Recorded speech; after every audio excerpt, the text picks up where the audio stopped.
Hey, everybody. I'm back with another Christmas in July card. I'm so excited. We got two Christmas cards done. I am going to continue to roll through these cards if I can and keep this Christmas mojo going. Of course, I mean, honestly, I love making Christmas cards, so it's honestly probably not that hard. I just always have some other things to work on, of course, and so it's probably going to be looking like a lot like Christmas around here for the next, couple of months. I'm going to try and sprinkle in other things too, though. Don't worry. Okay. So we are taking our inks and ink blending once again. I've been in an ink blending mood and I don't know why, because my arm has been hurting from all of the crocheting that I've been doing also. But we suffered through the ink blending arm soreness to get this done. I started out with light blue paper so that I wouldn't have to do so much blending, okay? So if you're trying to get to a pretty deep color and you don't need a white technically, start with a very light color base and that will help your blending a ton. So, and I knew in the middle that it was pretty much going to be blue anyways. Like there wasn't going to be much left of white. I am doing a night sky technically. So I just started with the blue.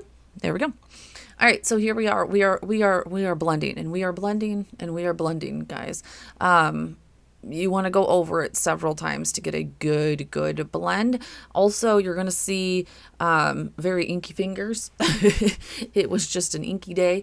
And I don't get a super smooth blend. But again, this is a night sky, so it wasn't super important to me to have a super blended. And I'm going to stamp over this, so it is going to kind of fade into the background. I do believe that I try and blend a little bit more at the end, but it is what it is. All right. So there we go. We are heat setting this. I mean, generally you would probably want this to sit and dry for quite some time, guys.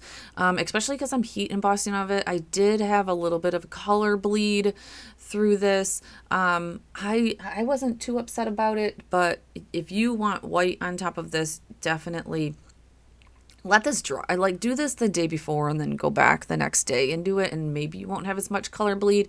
I can't even promise that, to tell you the honest truth. Who knows?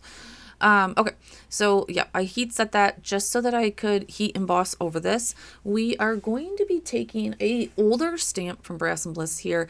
I think I cannot remember the night. I think it's just a snowflake border die or border stamp, I believe here. Hopefully maybe I show it. I don't think I do, honestly.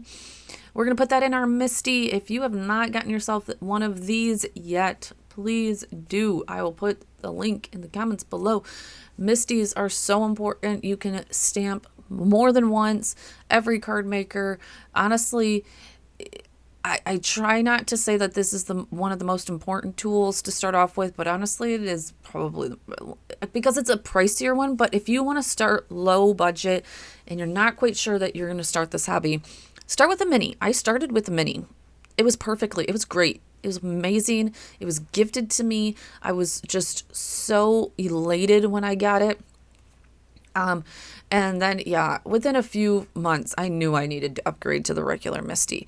So if you have it in your budget to just go with the regular Misty, do it. You're not going to regret it. There's not one person that I can tell you out here in the world that you will regret it, but just have fun. All right, there is our first layer. I am doing with this with white pigment ink.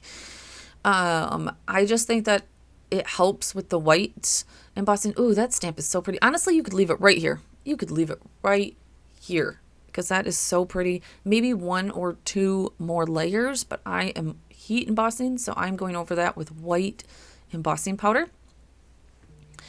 It did stick to the paper a little bit, I'm not gonna lie, but I was making a snowy night, so I wasn't too upset. You can see I was like, oh god, we're sticking a lot. But once I hit that with my finger, thunk, thunk, thunk, thunk, I thunked a lot. We thunked a lot. It pretty much came together. We were good.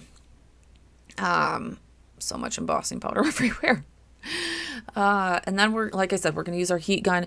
Also, just to warn you, we're putting a lot of water on this paper. We're putting, or a lot of ink, not water, a lot of ink on this paper. We're putting a lot of embossing powder. We're putting a lot of heat on this paper. It did warp. I'm not going to lie to you. It's going to warp. I'm looking at the card now. It's not as bad as what it is. And honestly, I haven't even had it under something heavy, so it probably could have went even better. But I put all my cards on card bases, so it will be fine. Like a little bit of warping is okay. These are handmade cards, not Hallmark. All right, we've heat embossed that. You can see me. I'm definitely, like, oh yeah, we're getting some good warping. Guys, I love the stars of this one. I don't know why I haven't used this one yet, this stamp yet. And I don't know why. Why? I have no idea.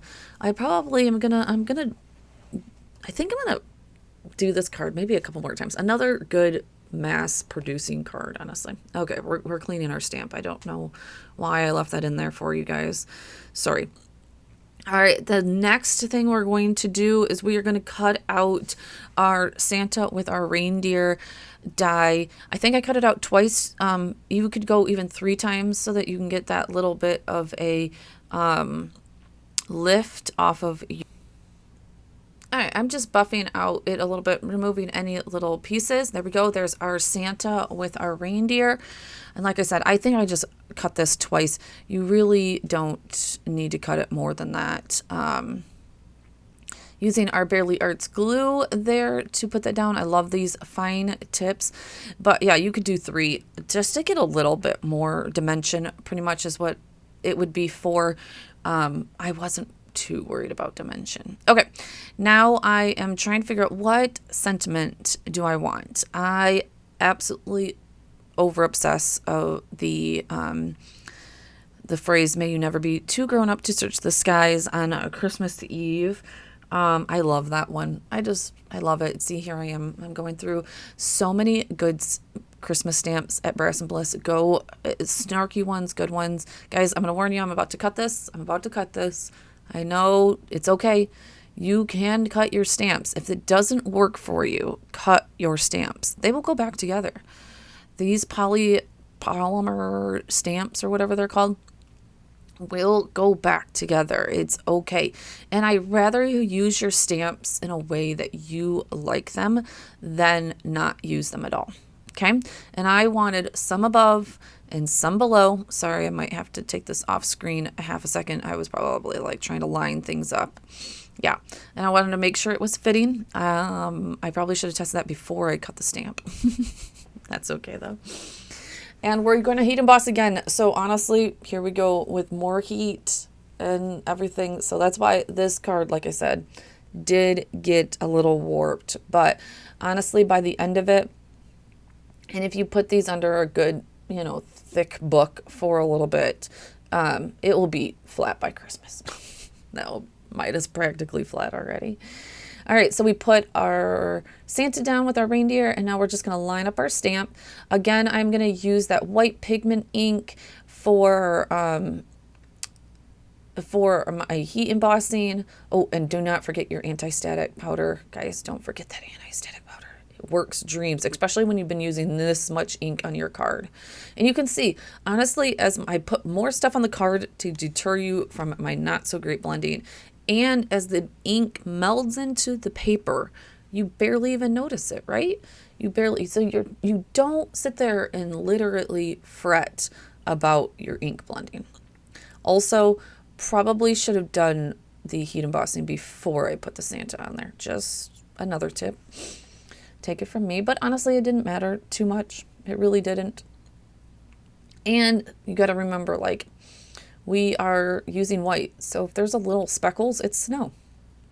All right, guys, that is how we're going to wrap up this card. I love how this one came out. I cannot believe I haven't used this Snowflake border stamp before. It's been sitting there, and the sentiment in that stamp set is actually so good too. It just didn't fit with this one. So you'll probably be seeing that one come up. And here's what I mean. I always put my card on card bases. There we go, right? Card notes onto card bases. Yeah, there we go. I use a good amount of Barely Arts glue so that we can get that warping to go down a little bit. You can see it. I'm not going to hide my warping. And put that down, put my acrylic block over that for a little bit. And honestly, like I said, it came out just perfectly. All right, guys, all the links are going to be in the description below for you so that you can go shopping and start getting all of your Christmas supplies early. We have so much over here at Person Bliss. You can make all of your great Christmas cards and get them done before the holidays so that we don't have to stress over it. I will talk to you guys soon, and I will see you in the next one. Bye.